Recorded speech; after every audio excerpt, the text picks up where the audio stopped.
Bonjour, dans les fonctions logarithmes, nous allons voir comment résoudre des inéquations. Alors, par exemple, nous avons le logarithme en base 2 de x plus 1, qui doit être plus grand ou égal à 3. Alors, la première chose à faire, ce sont les conditions d'existence. Dès qu'on a des logarithmes, il faut y penser. Et donc ici, l'argument, donc x plus 1, doit être strictement plus grand que 0, ce qui fait que x doit être strictement plus grand que moins 1. Ensuite, on va s'attaquer au logarithme. Alors, pour pouvoir résoudre une équation logarithme, il faut qu'on puisse appliquer le principe d'équivalence, et c'est-à-dire transformer les deux membres en logarithmes de même base. Donc ici, grâce à la fonction réciproque, au principe de réciprocité, on voit que logarithme en base 2 de 2 exposant 3, ça revient bien à 3. Maintenant, il va falloir qu'on applique le principe d'équivalence. Et du coup, il faut qu'on regarde, parce que nous sommes dans une inéquation, il faut qu'on regarde la base. Donc ici, j'ai base 2. Donc, je vais avoir un logarithme qui va être comme ceci. Voilà. Alors, admettons que... Ouais. Voilà, ici, ça fait 2. Pardon, 3. Voilà. Donc, on me demande le logarithme, combien vaut x pour que le logarithme en base 2 de x plus 1 soit plus grand ou égal à 3. Ici, j'obtiens une valeur qui me donne 3. Donc, je suis en train de chercher des valeurs de x pour que y soit plus grand que 3. Si y est plus grand que 3, les valeurs de x doivent être plus grandes que celle qui est actuelle.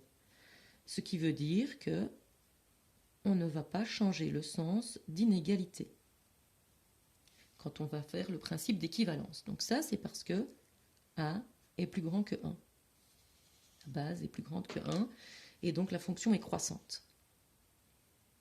Après, c'est du premier degré, hein, donc 2 exposant 3, ça fait 8, 8 moins 1, 7. Et donc la solution, on regarde avec la condition d'existence, on nous disait que x devait être plus grand que moins 1, on trouve que x doit être plus grand ou égal à 7, donc la condition d'existence est bien remplie, et donc voilà la solution, de 7 à plus l'infini. Deuxième exemple, le logarithme en base 3 quarts de x moins 2 plus grand ou égal à 4. Première chose, les conditions d'existence. L'argument x moins 2 doit être strictement plus grand que 0, donc x doit être plus grand que 2. Et puis, avec le principe de réciprocité, je vais revenir au logarithme de même base.